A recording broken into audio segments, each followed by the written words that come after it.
So the Vikings have acquired a disgruntled pass rusher from Jacksonville, Yannick Ngakoue.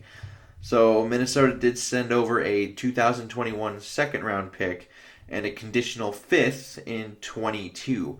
Now that fifth can become a fourth if he becomes Pelissero said first ballot Pro Bowl, so I assume that means a starting Pro Bowl defensive end next season, and it can become a third if he does that, and the Vikings win the Super Bowl. So it can potentially go up to a 2 this next draft and a 3 the draft after in 22. But what exactly are the Vikings getting in Yannick Ngakoue? So if we just want to compare stats and numbers, Ngakoue had 4 forced fumbles last year, 13 tackles for loss, 8 sacks, 15 quarterback hits, 10 hurries, 9 quarterback knockdowns, and 27 pressures. Griffen, 0 forced fumble, 11 tackles for loss, 8 sacks, so that number is the same. 24 quarterback hits, which is down from the 15 Ngakoue had. 13 compared to Ngakoue's 10. 13 knockdowns compared to Ngakoue's 9. And 35 compared to Ngakoue's 27. Odenigbo, the guy we expected to kind of come in and replace Everson, or at least attempt to. He had 1 forced fumble last year, 7 tackles for loss, 7 sacks, 13 quarterback hits, 4 hurries, 7 knockdowns, and 18 pressures in limited time. So the thing with Ngakoue is if you go back to the 2018, he didn't force a fumble in 2018, but he had 13 tackles for loss, which is the same, 9.5 sacks, which is a sack and a half more than what he had in 2019. And you see a big difference in all the other more advanced kind of numbers, because we're comparing 15 quarterback hits to 33, 10 hurries to 21, 20 quarterback knockdowns compared to that 9 that he had, and the pressure is insane with 51 compared to his 27. So you're really, really, really hoping to get him back to that 2018 form, and Andre Patterson has had a knack for improving these edge players in specific. Like, we can look at how Everson basically evolved into a totally different kind of animal from, before Zimmer got there to after, and Andre Patterson has been there with the defensive line the entire time Zimmer's been there. And you can also look at Brian Robeson was kind of always and then he became a starting caliber player under Andre Patterson. He essentially taught Danielle Hunter how to play football. And then you also even have Stephen Weatherly, who isn't with the team anymore, but is going to be a pretty big rotational piece down with the Panthers, and signed I think it was like 2 years, $12.5 million deal. And even out of the reports of this camp that I keep seeing, it's like Jalen Holmes and Eddie Yarbrough at the edge spots are looking good as like depth pieces and things.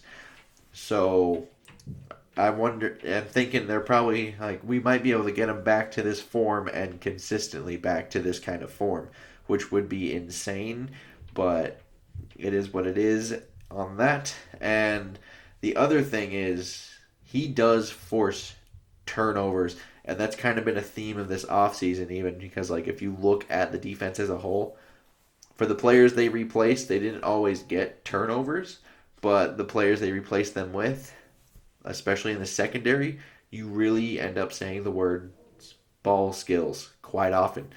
And this one, Hunter has 6 forced fumbles in his career. Griffen had 9. This one comes in with 14 career forced fumbles and also 2 career interceptions. He has a knack for getting the football, and that is really, really good. Obviously, this move doesn't really bode well for Ifeadi Odenigbo, who I've been kind of like, I like him. I kind of wanted him to take the job and just to replace Griffen. Turns out Minnesota has other ideas. My assumption is that we already know Odenigbo can rush the passer. We've seen him. He's explosive off the edge. He can do those things. My question with him was the run game. And I've even gone back and looked at the Chicago game quite a few times. There's other, you can see him where he's guessing. There are times where he does guess. And you don't want to do that as the edge because all of a sudden, you guess, go inside. Now there's a bounce, and that's 15 to 20 right there. That's a problem. And maybe without a guy like Michael Pierce, you're less willing to play that game, play with that fire, so to speak. And now here's a veteran player who's pretty good and is also a more powerful player at the point of attack than Ifeadi Odenigbo is. So I'm thinking a big reason for this move might have actually been not even pass rush, but more of turnovers and the fact that your run game is probably going to be better with Ngakoue in the game for you.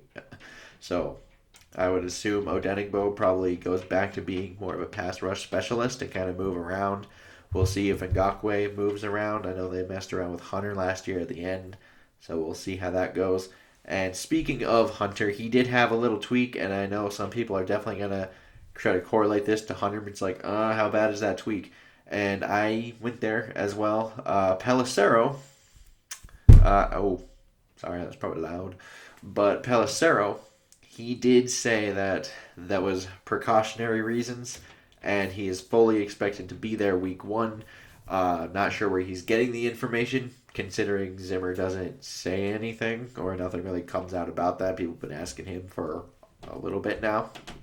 So, not sure where he's getting it, but if it is true, I will certainly take it.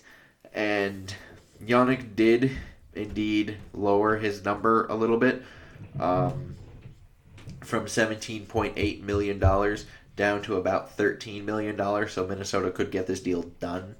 And it's, just so they can make the move, because otherwise they wouldn't be able to afford Ngakoue.